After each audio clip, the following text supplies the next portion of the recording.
तो चार तक प्रॉब्लम देखे हुए थे पहले वाला वीडियो में।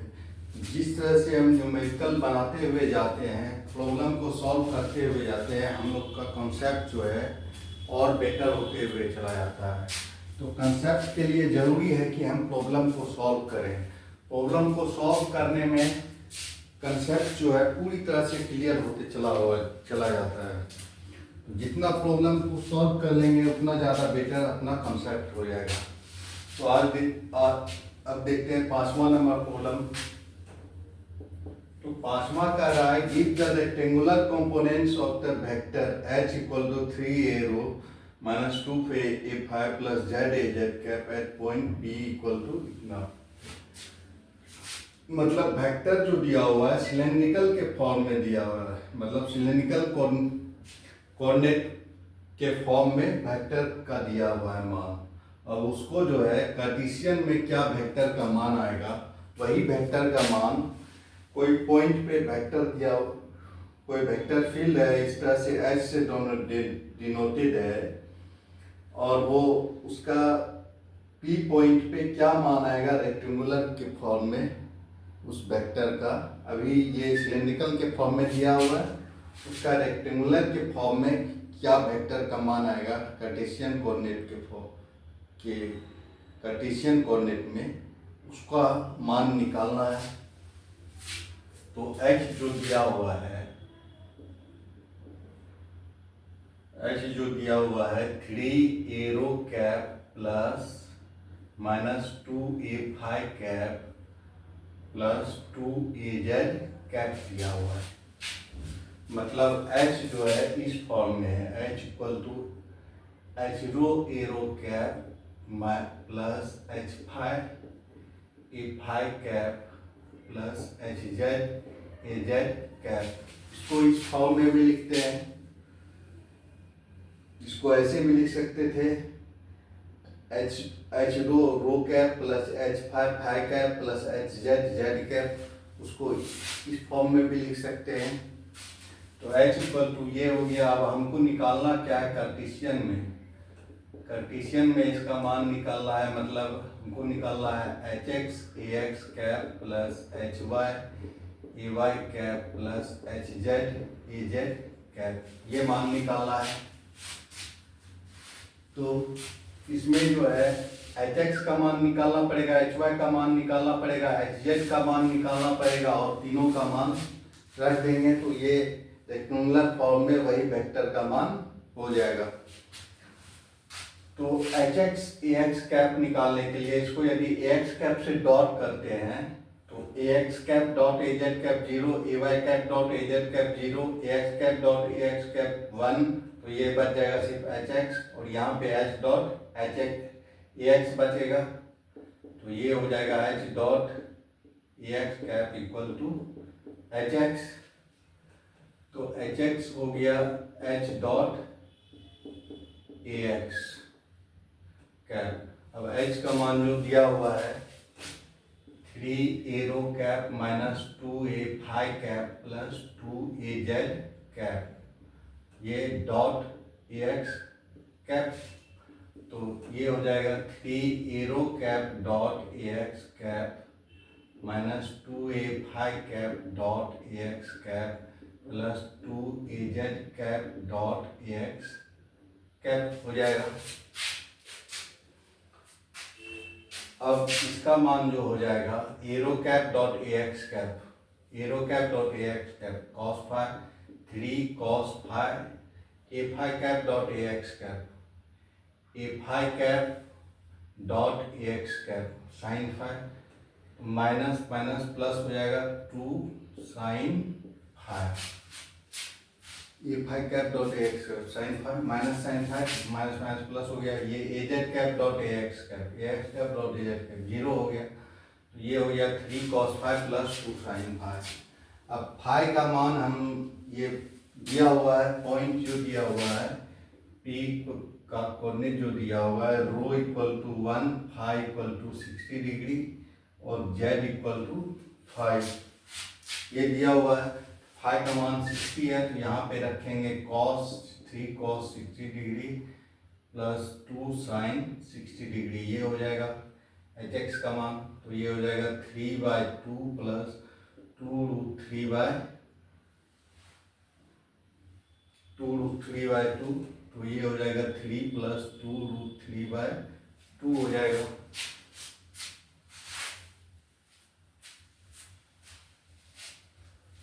थ्री प्लस 2√3, इसको काट भी सकते हैं, चल रहने देते हैं। और एच वाई हो जाएगा इसी तरह, ए वाई कैप से डॉट करेंगे तो a Y cap dot a Y cap 1 होगा, ये a Z cap dot a Y cap 0, a x cap dot a Y cap 0, H dot a Y cap इधर बच जाएगा, तो एच वाई इक्वल टू हो जाएगा H dot a Y cap. अब H dot a Y cap करेंगे, 3 a rho cap minus 2 A phi cap plus 2 A Z cap dot a Y cap, तो ये हो जाएगा 3 a rho cap dot a Y cap minus 2 A phi cap dot a Y cap plus 2 A Z cap dot a Y cap. अब a rho cap dot a Y cap, a rho cap dot a Y cap sine phi, ये हो जाएगा 3 sine phi. अब a phi cap dot a Y cap, a Y cap dot a phi cap cos phi minus हो जाएगा 2 cos phi, और a Z cap dot a Y cap dot A Z cap 0, ये हो जाएगा 0, तो ये हो जाएगा 3 साइन 60 माइनस 2 कॉस 60, ये हो जाएगा 3√3/2 माइनस 2 इंटू 1/2, तो ये हो जाएगा 3√3 माइनस 2/2। एच वाई का मान निकल गया। अब उसी तरह एच जेड का मान निकालेंगे, एच जेड ए जेड से डॉट करेंगे, तो ये a Z cap dot A Z cap 1 हो जाएगा, ये दोनों टर्म 0 हो जाएगा, तो इधर बचेगा एच डॉट ए जेड कैप, तो एच ये मान रखेंगे 3 एरो कैप माइनस 2 ए फाई कैप प्लस 2 ए जेड कैप डॉट ए जेड कैप, तो ये हो जाएगा 3 एरो कैप डॉट ए जेड कैप माइनस 2 ए फाई कैप डॉट ए जेड कैप प्लस 2 ए जेड कैप डॉट ए Z cap. अब ये सब 0 हो जाएगा, a rho cap dot A Z cap 0, a phi cap dot A Z cap, a phi cap dot A Z cap dot a phi cap 0, तो ये 0 0 हो जाएगा, ये a Z cap dot A Z cap 1, तो ये हो जाएगा 2। अब एच का मान जो है रेक्टेंगुलर फॉर्म में जो हो जाएगा H X A x cap plus H Y A Y cap plus H Z A Z cap.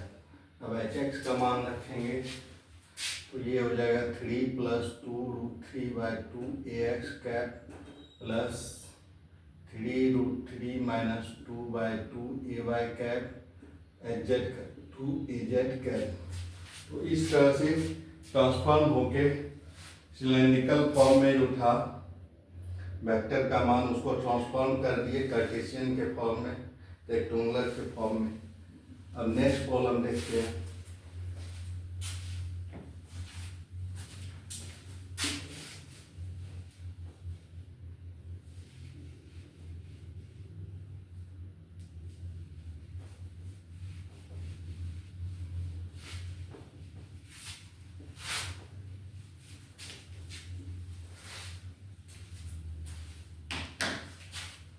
Transform the vector field F equal to x a x cap y a y cap plus z a z cap into cylindrical coordinates and variables। तो ये Cartesian में कोई vector field है जो Cartesian के form में है, उसको सिलेंड्रिकल के फॉर्म में क्या वेक्टर का मान होगा, वेक्टर फील्ड का मान होगा, वो लिखना है सिलेंड्रिकल के टर्म में। तो दिया हुआ है हमको F इक्वल टू दिया हुआ है x A x cap plus Y A Y cap plus Z A Z cap. एक कार्टेशियन के फॉर्म में मतलब ये है एफ एक्स ए x cap plus F Y ए Y cap plus F Z ए Z cap, इस फॉर्म में है। और लिखना है हमको एफ को लिखना है F rho A rho cap plus F phi A phi cap plus F Z A Z cap, इसके फॉर्म में लिखना है। तो हमको यहाँ एफ रो एफ फाई और एफ जेड का मान निकालना पड़ेगा। ये तीनों का मान रख देंगे तो ये सिलेंड्रिकल के फॉर्म में आ जाएगा। कोई भी सिलेंड्रिकल के फॉर्म में जो वेक्टर होता है उसका मान जो है, जैसे कि आई जे के 3i, कार्टेशियन के फॉर्म में 3i प्लस 4j प्लस 7 या 9k है, इस तरह से है।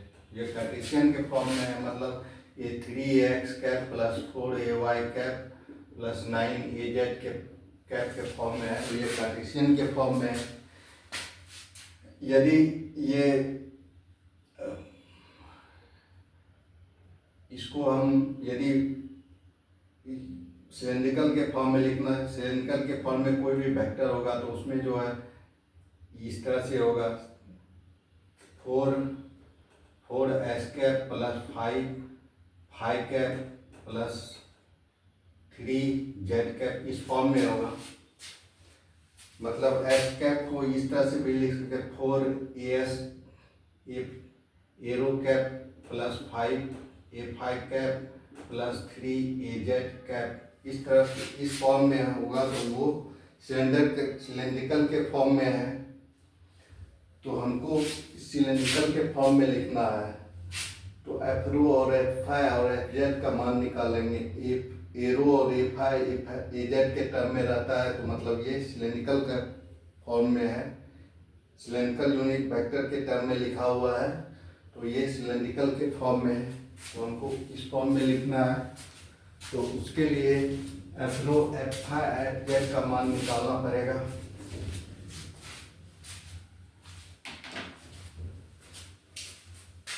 तो एफ रो का मान जो हो जाएगा, यदि एरो कैप से डॉट करेंगे तो a phi cap dot a rho cap 0, a Z cap dot a rho cap 0, F dot a rho cap इधर बचेगा और ये a rho cap dot a rho cap 1, तो ये एफ रो बच जाएगा। तो एफ रो इक्वल टू हो जाएगा एफ डॉट एरो कैप। अब एफ के जगह रखेंगे मान x A x cap plus Y A Y cap plus Z A Z cap dot a rho cap. तो ये हो जाएगा x A x cap dot a rho cap plus Y A Y cap dot a rho cap plus Z A Z cap dot a rho cap. तो ये हो जाएगा a x cap dot a rho cap cos phi x cos phi a Y cap dot a rho cap sine phi, ये हो जाएगा y sine phi. और a Z cap dot a rho cap a Z cap dot a rho cap 0, तो ये 0 हो जाएगा। अब ये जो है x जो है कार्टेशियन में है, तो इसको भी सिलेंड्रिकल में लिखना पड़ेगा। तो x इक्वल टू होता है रो कॉस फाई, तो लिख देंगे y बराबर होता है रो साइन फाई। तो ये हो जाएगा rho sine phi into sine phi, ये हो जाएगा rho cos square phi plus rho sine square phi. तो रो को मान लेंगे तो ये हो जाएगा cos square phi plus sine square phi. तो ये हो जाएगा रो, इसका मान हो जाएगा रो। अब एफ रो का मान निकल गया। अब उसी तरह एफ फाई का मान निकालेंगे। तो एफ फाई इक्वल टू हो जाएगा, फिर से एफ के साथ ए फाई कैप डॉट करेंगे तो a phi cap dot a phi cap 1 हो जाएगा, बच जाएगा सिर्फ एफ वाई कैप, ये दोनों टर्म 0 हो जाएगा। तो ये हो जाएगा एफ डॉट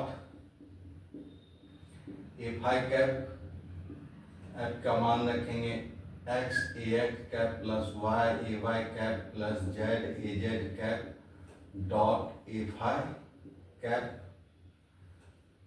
अब इसको आगे करेंगे calculate a x cap dot a phi cap plus Y A Y cap dot a phi cap plus Z A Z cap dot a phi cap ये होगा।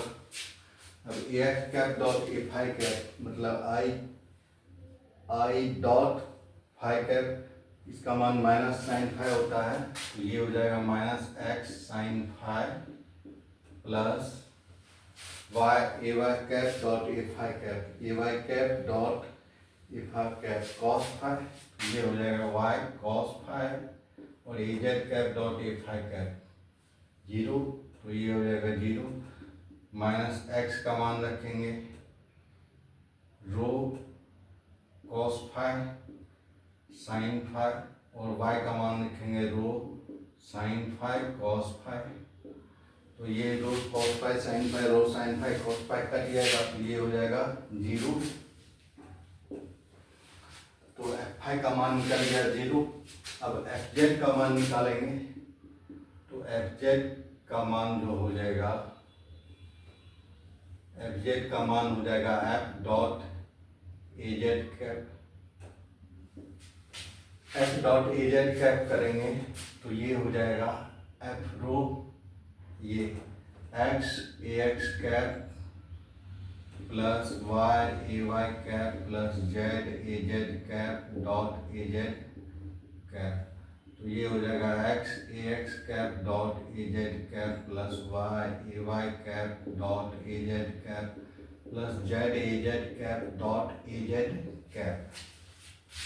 अब a x cap dot A Z cap 0 हो जाएगा, y A Y cap dot A Z cap a Y cap dot A Z cap 0 हो जाएगा, ये हो जाएगा ये 0 0, ये a Z cap dot A Z cap 1, तो ये हो जाएगा सिर्फ जेड, तो एफ का जो मान हो जाएगा कार्टेशियन के फॉर्म में ये होगा एफ एक्स ए एक्स, ये सिलेंड्रिकल के फॉर्म में F rho A rho cap plus F phi A phi cap plus F Z A Z cap, ये होगा। अब एफ रो का मान निकला है रो, तो ये हो जाएगा रो ए rho cap plus F phi का मान निकला है 0, ये होगा 0, एफ जेड का मान निकला जेड, तो ये हो जाएगा Z A Z cap.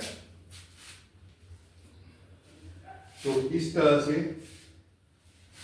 Cylindrical के फॉर्म कार्टेशियन के फॉर्म में है, तो सिलेंड्रिकल के फॉर्म में वेक्टर को हम ट्रांसफॉर्म कर सकते हैं। अब नेक्स्ट प्रॉब्लम देखते हैं। अब नेक्स्ट प्रॉब्लम जो है 7 नंबर, वो है कैलकुलेट द लेंथ,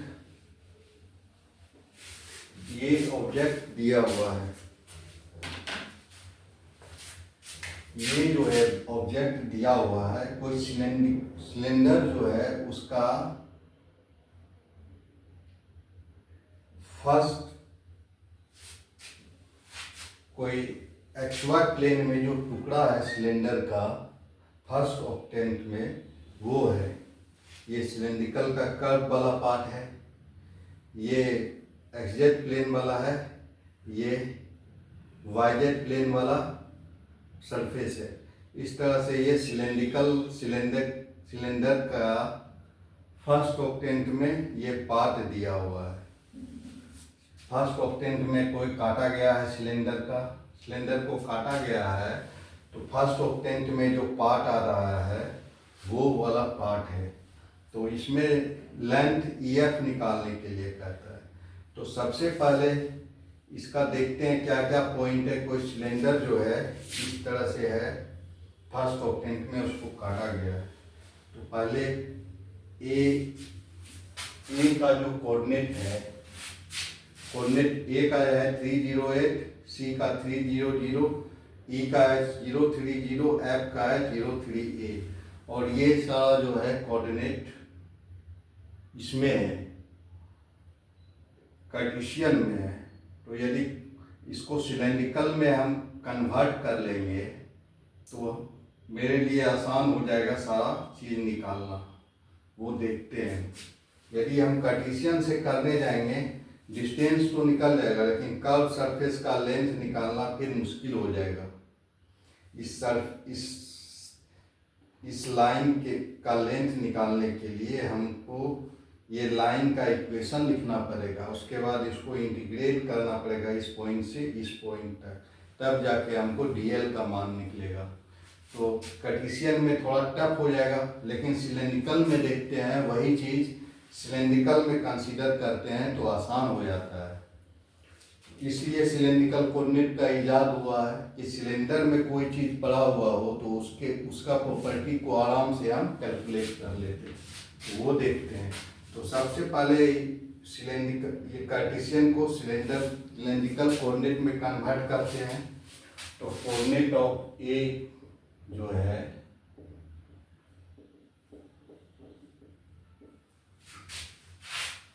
ए का टेबल बना लेते हैं। ये हो गया कार्टेशियन कोऑर्डिनेट,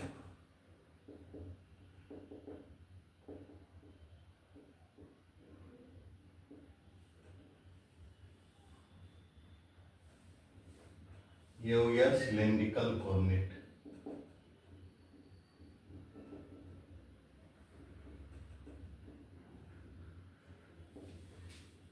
ये हो गया x, ये y, x y z, और ये हो गया पॉइंट।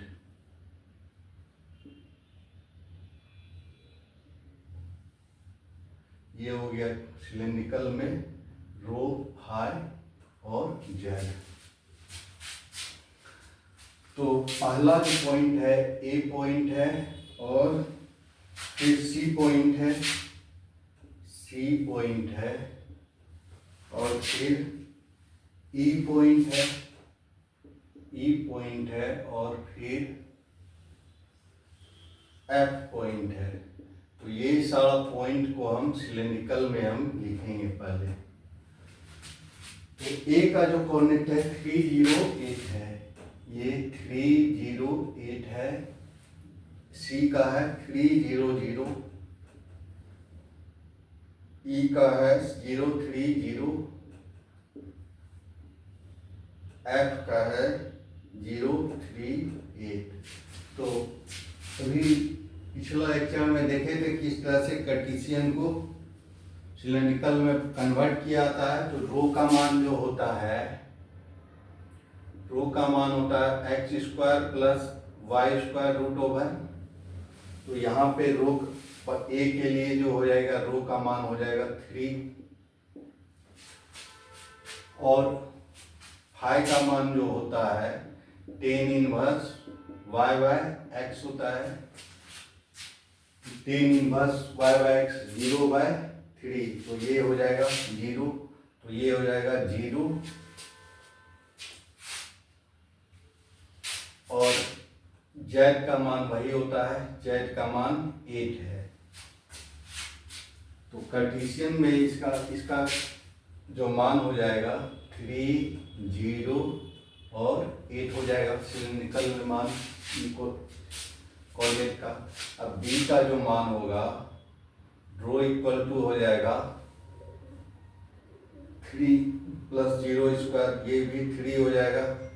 फाई का मान जो हो जाएगा tan इनवर्स y/x, मतलब tan इनवर्स 0/3, तो ये भी 0 हो जाएगा। फाई का मान भी 0 हो जाएगा, और z का मान 0 है, तो ये हो जाएगा रो 3, 0, 0 सी का कोऑर्डिनेट। अब ई का जो कोऑर्डिनेट होगा 0x√x² प्लस y², 3 का स्क्वायर मतलब 3 ही होगा, रो का मान भी यहाँ पे 3 होगा। और फाई का मान जो हो जाएगा tan इनवर्स 3/0, मतलब tan इनवर्स इनफाइनाइट, तो ये इसका मान हो जाएगा π/2। tan इनवर्स इनफाइनाइट π/2 वैल्यू होगा, तो ये हो जाएगा π/2। और z का मान तो वही रहता है, z का मान 0 है, तो इसका मान जो हो जाएगा 3π/2 और 0। अब f को देखते हैं। f का जो कोऑर्डिनेट है 038 है, तो 038 तो रो का मान जो हो जाएगा 3 हो जाएगा root over X square plus Y square, 3 का square plus 0 square root over 3 हो जाएगा।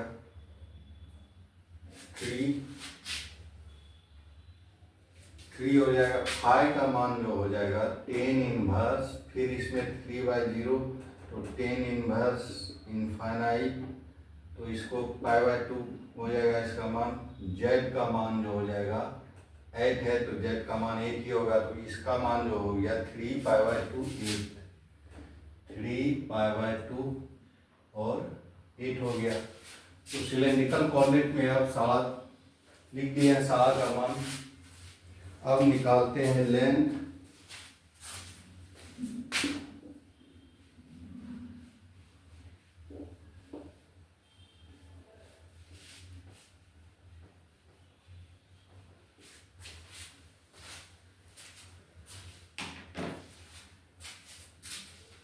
सिलेंड्रिकल कोऑर्डिनेट में कार्टेशियन में dl का मान जो होता है dxi plus dyj plus dzk होता है। अब इसको जो है यदि सिलेंड्रिकल में लिखेंगे dl का मान, तो ये हो जाएगा dl d rho i cap plus D L phi j cap plus D l z के कैप, ये हो जाएगा। तो length in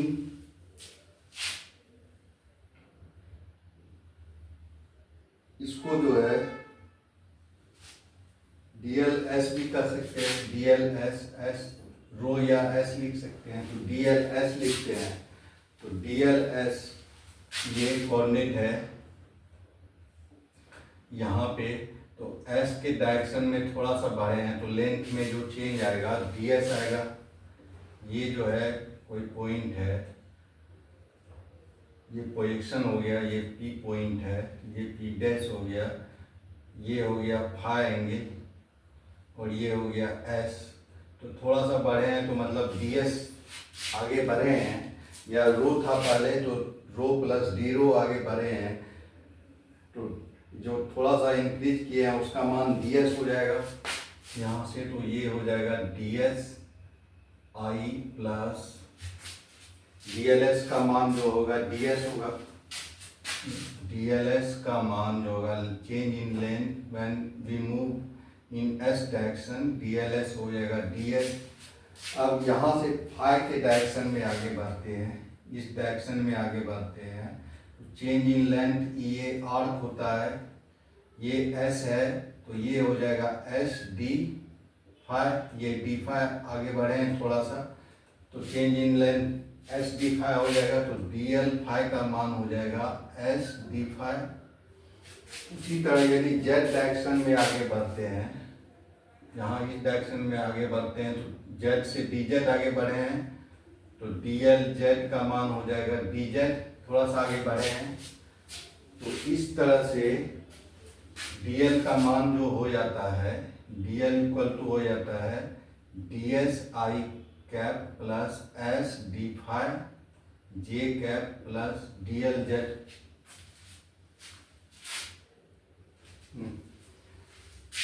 D L s ये एस कैप होगा और ये d L phi phi cap और d l z Z cap ये होगा। तो डी एल का मान जो हो जाएगा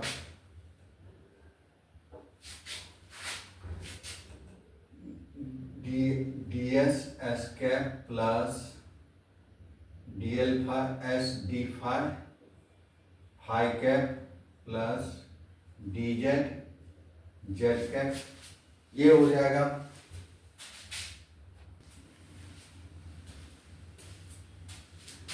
इसको इसी तरह एस के जगह रो भी लिख सकते हैं तो डी रो रो कैप हो जाएगा, ये rho D phi phi A phi cap हो जाएगा, डी डी रो ए फाई कैप एस कैप को एक ए फाई कैप पे लिखते हैं, यूनिट वेक्टर को, एस को ए फाई कैप पे लिखते हैं, एस को ए फाई कैप एरो कैप पे लिखते हैं, एस को एरो कैप पे लिखते हैं।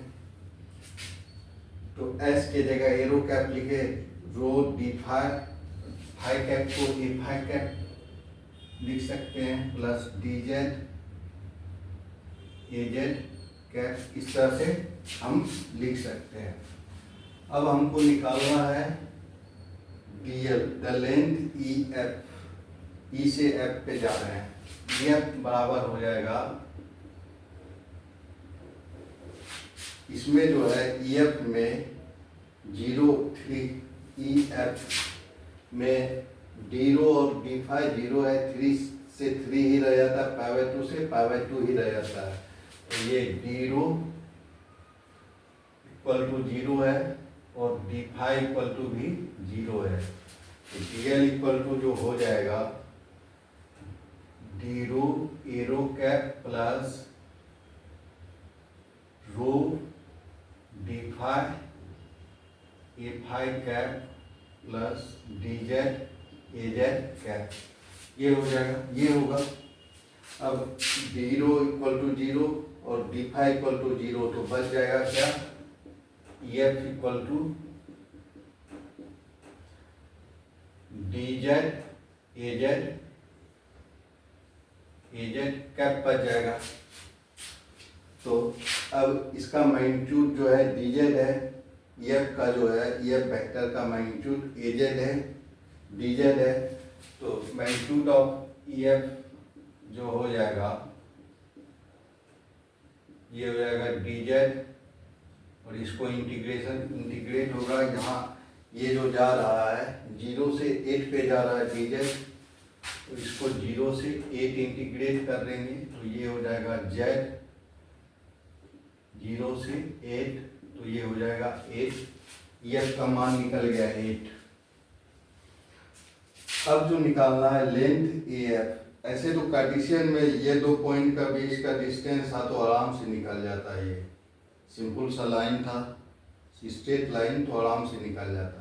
अब देखते हैं ये कर्व सरफेस में, curve length, the length A F.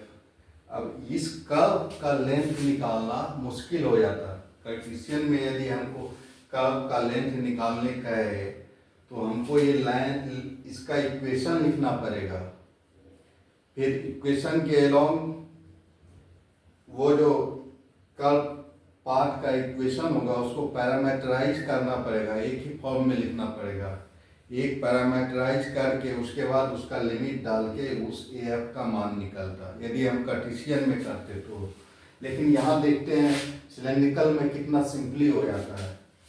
तो ये लेंथ ए एफ जो है, ए एफ इक्वल टू होगा फिर से d rho a rho cap plus rho d phi a phi cap plus D Z A Z cap. A F के along vector का जो मान होगा, पाथ का मान होगा, तो ए एफ का मान, अब इसमें जो है ए और एफ में, ए और ए से एफ में जा रहे हैं, तो ये रो डी.रो 0 है और फाई जो है 0 से π/2 चेंज कर रहा है, और जेड 8 से 8 ही है, तो डी.रो इक्वल टू 0 है, कोई चेंज नहीं हो रहा है, और डी जेड इक्वल टू 0 है, और फाई जो है 0 से π/2 चेंज कर रहा है। तो यहाँ पे हम यदि मान रखेंगे डी.रो का मान 0, तो ये टर्म 0 हो जाएगा, तो ये हो जाएगा रो डी.फाई ए फाई कैप, ये डी जेड भी 0 है, तो ये भी टर्म 0 होगा, तो ए एफ वेक्टर का मान हो जाएगा, ये हो जाएगा। अब इसका मैग्नीट्यूड जो होगा, ए एफ का लेंथ जो होगा, ये बराबर हो जाएगा रो डी.फाई के, रो डी.फाई। अब इसी को इंटीग्रेट कर देंगे तो इसका लेंथ निकल जाएगा। अब ये डी.फाई जो जा रहा है 0 से π/2 जा रहा है, और रो का जो मान है 3 है, तो 3 0 से π/2 d5 ये हो जाएगा। तो ये हो जाएगा 3 π/0 से π/2, तो हो जाएगा 3 π/2। इस तरह से हम देख रहे हैं कितना आसानी से इसका लेंथ निकल गया। यदि हम कार्टेशियन में हम इसका लेंथ निकालते तो हमको ये जो कर्व है इस पाथ का इक्वेशन लिखना पड़ता। जैसे कि ये सिलेंडर है तो x² + y² प्लस ये 3 पे कट कर रहा है, तो इसका इक्वेशन हो जाएगा x² + y² = 9। ये कर्व पाथ का इक्वेशन हो जाएगा। उस इक्वेशन में y को एलिमिनेट करके x के टर्म में लिखते हैं, उसके बाद उसको इंटीग्रेट करते यहाँ से इस पॉइंट पे जो लिमिट था जहाँ से ये जा रहा है, जिस पॉइंट से जिस पॉइंट को वो जा रहा है। तो इस तरह से हम मेरा लाइन एलिमेंट का मान निकलता, उस पाथ का मान निकलता। तो वो थोड़ा बहुत ही कॉम्प्लेक्स कैलकुलेशन हो जाता। तो सिलेंड्रिकल में हम किए तो बहुत आसानी से इसका कैलकुलेशन निकल गया। तो इसलिए सिलेंडर के अंदर कोई ऑब्जेक्ट का स्टडी करना है, फिजिकल क्वांटिटी को, तो उसके लिए सिलेंड्रिकल कोऑर्डिनेट का यूज करते हैं, जिससे कि कैलकुलेशन यहाँ देख रहे हैं कैलकुलेशन बहुत ही आसान हो गया है। अब देखते हैं surface area CDE, surface area AFEC।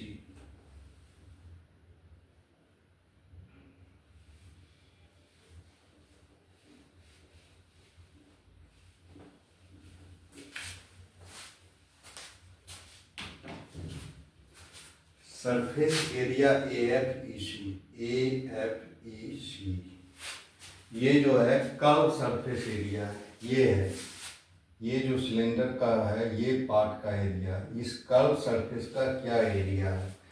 तो यदि कार्टेशियन में करने जाते तो ये सरफेस का पहले जो है इक्वेशन लिखना पड़ता, उसको फिर प्रोजेक्ट करना पड़ता XY प्लेन में, फिर उसका वो जो एरिया वेक्टर है उसको उसका एनकैप का मान निकालना पड़ता, और एरिया का जो है पहले एरिया वेक्टर एरिया का डायरेक्शन निकालना पड़ता। पहले कर्व का इक्वेशन लिखते ये सरफेस का, उसके बाद उसका ग्रेडियंट निकालते, फिर ग्रेडियंट का मैग्नीट्यूड से भाग देते तो वो सरफेस का नॉर्मल वेक्टर का मान निकालता। फिर ये जो एरिया है उसको हम XY या YZ या ZX प्लेन में प्रोजेक्ट करते, उसको फिर इन्फाइनेटेसिमल इस प्लेन वाला एरिया को उसके इक्विवेलेंट एरिया में कन्वर्ट हो जाता, तब उसको इंटीग्रेट करते लिमिट डाल के, तब इस सरफेस का एरिया निकलता। लेकिन यहाँ देखते हैं सरफेस एरिया निकालना कितना आसान हो जाता है। तो सरफेस एरिया निकालने के लिए कहता है सरफेस एरिया AFEC। तो ये जो सरफेस है इसका नॉर्मल जो है ये इस डायरेक्शन में, मतलब रो जो है इसका नॉर्मल है, इस सिलेंड्रिकल में रो कैप जो है इस सरफेस एरिया का डायरेक्शन है। ये कर्व सरफेस है तो ये जो एस कैप या रो कैप कह सकते हैं, रो कैप जो है इस सरफेस एरिया का डायरेक्शन है। मतलब कि एरो कैप जो है इस सरफेस एरिया का डायरेक्शन है। तो यदि एरो कैप सरफेस एरिया का डायरेक्शन है, मतलब ये जो इस प्लेन में है फाई और जेड के प्लेन में है, मतलब डी फाई DL फाई और DL जेड इसका इन्फिनिटेसिमल एरिया एलिमेंट का मान होगा। तो DL फाई का मान जो होता है SD फाई होता है, SD फाई, और DZ का मान जो होता है DZ होता है। तो इस एरिया का मान जो हो जाएगा, एरिया वेक्टर का मान एरिया वेक्टर का मान जो हो जाएगा ये हो जाएगा equal to s D phi d z arrow cap हो जाएगा। तो इसका मैग्नीट्यूड निकालेंगे तो s D phi d z हो जाएगा। तो magnitude of a f e c equal to हो जाएगा, ये इसका मैग्नीट्यूड निकालेंगे तो ये हो जाएगा S D phi d z. अब इसी को इंटीग्रेट कर देंगे तो इस एरिया में ये जो है डी फाई फाई जो जा रहा है 0 से π/2 जा रहा है, ए एफ इसी में ये जो जा रहा है 0 से π/2 तक जा रहा है, फाई ये जो एंगल जा रहा है, ये जो एंगल बना रहा है ये 0 से π/2 है। S D phi d z मतलब एस की जगह रो भी लिखते हैं तो ये हो जाएगा rho D phi d Z. तो ये हो जाएगा रो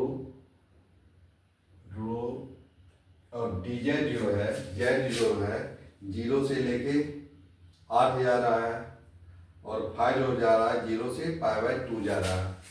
ये हो जाएगा रो डी फाई जो है डी फाई 0 से π/2 और डी जेड जो जा रहा है 0 से 8 जा रहा है। तो ये हो जाएगा रो का मान जो है कांस्टेंट है 3 है। रो का मान सब जगह ये जो रेडियस ये जो आर का मान है, ये रो का मान जो एस का मान है हर एक पॉइंट जो है 3 मीटर पे है। एस का मान 3 है, कांस्टेंट है 3 और ये डी फाई वेरी कर रहा है 0 से π/2 के बीच। तो ये हो जाएगा डी फाई 0 to π/2 और ये 0 से 8 डी जेड।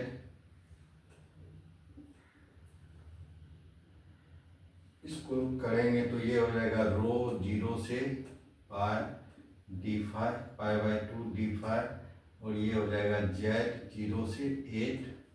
तो ये हो जाएगा रो के जगह 3 रखेंगे तो ये हो जाएगा 3 × 8 0 से π/2 डी फाई। तो ये हो जाएगा 24 × π/2 तो ये हो जाएगा 12 पाई। तो कितना आसानी से सरफेस एरिया निकल गया। ये चूंकि सरफेस जो है सिलेंडर में इसका डायरेक्शन नॉर्मल जो है एस का डायरेक्शन है, मतलब रो का डायरेक्शन है। तो रो का डायरेक्शन ले लिए एरो कैप, जब चूंकि एरो कैप का डायरेक्शन है तो मतलब कि ये सरफेस जो है इस प्लेन में फाई और जेड के प्लेन में है। तो इनफिनिटेसिमल एरिया एलिमेंट लेंगे तो एस ये D phi into d L phi into d l z होगा, मतलब s D phi d z होगा, मतलब एस की जगह रो लिख सकते हैं, एस और रो एक ही है। तो rho D phi d z हो जाएगा इसका एरिया और इसका वेक्टर, ये वेक्टर का मैग्नीट्यूड ये हुआ, वेक्टर का डायरेक्शन ये हुआ, ये वेक्टर का मान ये हुआ। अब इसका मैग्नीट्यूड जो हो जाएगा ये इसका मैग्नीट्यूड होगा इस वेक्टर का, तो ये हो जाएगा rho D phi d Z और उसको हम इंटीग्रेट कर देंगे। डी फाई जो जा रहा है 0 से π/2 और डी जेड जो जा रहा है 0 से 8 जा रहा है। तो ये कर्व सरफेस का मान निकल गया। यही चीज हम कार्टेशियन में निकालते हैं तो पहले हमको ये सरफेस का इक्वेशन लिखना पड़ता, उसके बाद सरफेस का इक्वेशन लिख के सरफेस का ग्रेडियंट निकालना पड़ता, सरफेस का जो इक्वेशन है। फिर ग्रेडियंट से जो वेक्टर आता उसका मैग्नीट्यूड से भाग देते, तब फिर इस सरफेस का नॉर्मल वेक्टर का मान निकलता। अब ये नॉर्मल वेक्टर का मान निकल जाने के बाद फिर ये जो सरफेस जो है उसको प्रोजेक्ट करना पड़ता किसी प्लेन में, जैसे यहाँ XZ में प्रोजेक्ट करते, तो उसके बाद प्रोजेक्ट करके उसका DX DZ प्लेन में प्रोजेक्ट करके उस dz बाय फिर जे कैप डॉट ये इसका नॉर्मल वेक्टर जो है उससे गुणा करना पड़ता है नीचे, उसके बाद जो टर्म आता फिर उसको इंटीग्रेट करना पड़ता। इस तरह से बहुत ही लेंदी कॉम्प्लेक्स और लेंदी कैलकुलेशन हो जाता, लेकिन सिलेंड्रिकल से हम निकाले तो एकदम आसानी से निकल गया। तो यही सब प्रॉब्लम को दूर करने के लिए सिलेंड्रिकल में मतलब सिलेंडर में कोई चीज़ है तो उसका कैलकुलेशन को आसान करने के लिए सिलेंड्रिकल कोऑर्डिनेट सिस्टम यूज में आया। सिलेंड्रिकल कोऑर्डिनेट सिस्टम का इजाद हुआ है, यहाँ पे आराम से देख सकते हैं। अब चौथा जो सरफेस है, चौथा सरफेस है CDE। तो सरफेस एरिया CDE, तो ये बॉटम है, ये बॉटम वाला सिलेंडर का पार्ट है। तो इसका जो डायरेक्शन होगा नॉर्मल, ये के कैप का डायरेक्शन है। ये जो वेक्टर है एरिया वेक्टर एजेड कैप के डायरेक्शन में है, और एजेड कैप में डायरेक्शन में है तो ये जो है मतलब ये प्लेन में है, फाई और रो के प्लेन में है।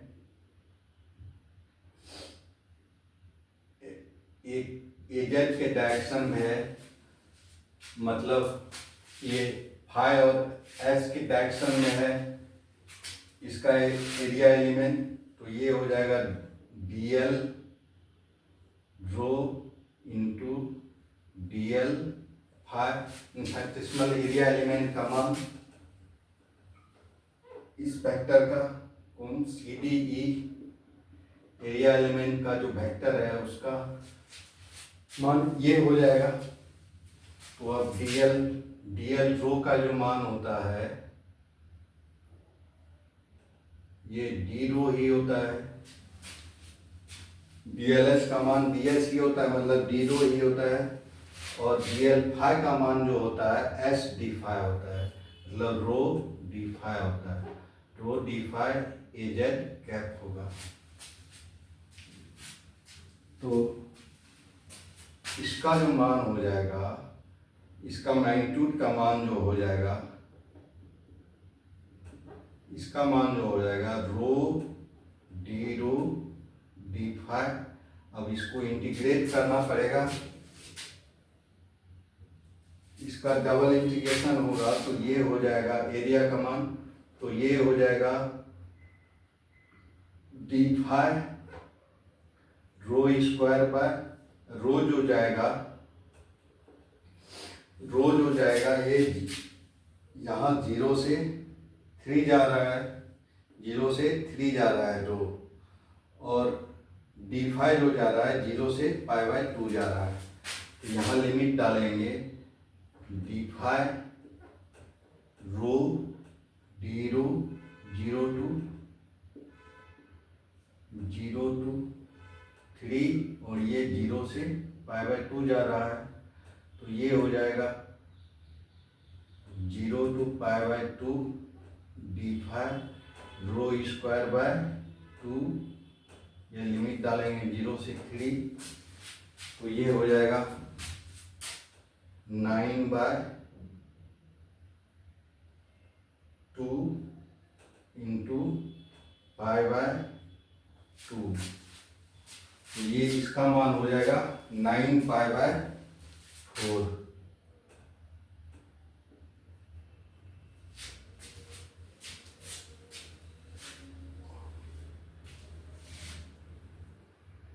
तो यहाँ आराम से देख सकते हैं, ये इसका नीचे का जो है ये एक सर्किल होता है, सिलेंड्रिकल का एक पार्ट जो है ये बॉटम सर्किल होता है। तो ये पार्ट है, ये CD जो है ये पार्ट है, ये जो है CDE है।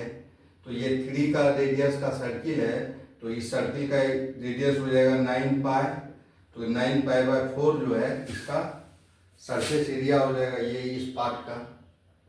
तो इस तरह से हम देख रहे हैं कितना आराम से हम लोग निकाल पा रहे हैं, सिलेंडर में सरफेस एरिया को निकाल पा रहे हैं, मतलब सिलेंडर के अंदर कोई भी चीज़ को आराम से निकाला जा सकता है। सिलेंडर नहीं तो इस तरह से देख लिए कि कॉम्प्लेक्स कितना इस कर्व एरिया का सरफेस निकालना होता तो बहुत ही कॉम्प्लेक्स कैलकुलेशन हो जाता है कार्टेशियन में। लेकिन सिलिंड्रिकल में बहुत आसान हो जाता है। अब पांचवा है वॉल्यूम ACEFBD।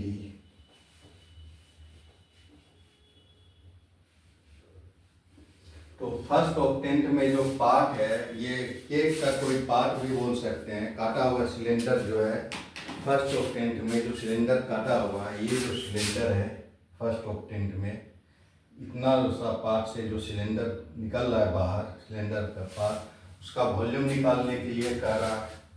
तो वॉल्यूम ऑफ ACEFBD। तो सिलेंड्रिकल में वॉल्यूम जो होता है ये होता है DLS into DL5 into DLZ। ये होता है मतलब DL रो, S को भी रो भी बोलते हैं, DL5 इंटू DLZ होता है। तो DL रो का मान जो होता है डी रो भी लिख सकते हैं इसको, डी रो इंटू DL5 को DL5 जो होता है रो S D5 मतलब रो D5 होता है। तो डी रो D5 इंटू DLZ DZ। तो इसका मान जो होता है रो D5 DZ। ये वॉल्यूम होता है सिलेंडर में। अब इसी में लिमिट डाल देंगे।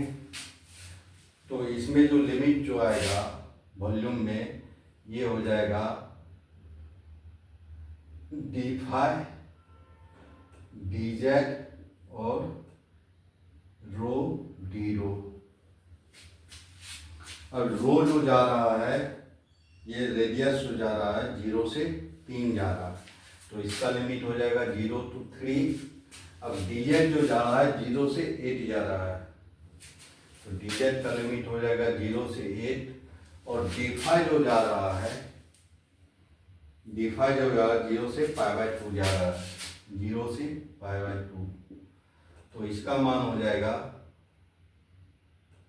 0 to π/2 D5, 0 to 8 DZ, rho square by 2, 0 to 3। तो ये हो जाएगा 9/2 इंटू 0 to π/2 D5। अब DZ को मान रखेंगे Z, तो ये हो जाएगा 0 to 8। तो यहाँ पे हो जाएगा 8 इंटू 9/2, तो ये हो गया 36, 0 to π/2 D5। तो ये हो जाएगा 36, 0 से π/2 करेंगे ये 5 हो जाएगा, और लिमिट डालेंगे 0 to π/2 का, तो ये हो जाएगा 36 इंटू π/2, तो ये हो जाएगा 18 पाई। तो इस तरह से इसका वॉल्यूम बहुत ही आसानी से निकल गया। अब वॉल्यूम नहीं तो वॉल्यूम निकालने के लिए dx dy dz करते, और वॉल्यूम निकालने में वो जो सब लिमिट बैठाना पड़ता है, dx dy dz का लिमिट बैठाना पड़ता है। यहाँ dx कहाँ से कहाँ जा रहा है, dy कहाँ से कहाँ जा रहा है, उसके बाद dz कहाँ से कहाँ जा रहा है, वो सारा इमेजिन करके लिमिट डाल के उसके बाद कार्टेशियन में वॉल्यूम निकाला जाता है। थोड़ा कॉम्प्लेक्स हो जाएगा कैलकुलेशन, लेकिन इसमें आसानी से निकल जा रहा है वॉल्यूम। इसको इस तरह से बैठाते हैं तो आराम से वॉल्यूम निकल जाता है। तो इस तरह से हम सिलिंड्रिकल कोऑर्डिनेट में सारा कैलकुलेशन करते हैं। सिलिंड्रिकल कोऑर्डिनेट में जो भी कैलकुलेशन करना हो, इस तरह से वेक्टर को ट्रांसफॉर्म करना हो, सिलेंडर को कार्टेशियन में या कार्टेशियन से सिलिंड्रिकल में ट्रांसफॉर्म करना हो, या कोई सिलेंडर दिया हुआ है उसके अंदर कोई भी फिजिकल क्वांटिटी है उसका मान निकालना है, तो इस तरह से सिलिंड्रिकल कोऑर्डिनेट में कैलकुलेशन करते हैं। आशा करते हैं कि सारा कंसेप्ट क्लियर हो गया होगा सिलिंड्रिकल से रिलेटेड। Thank you.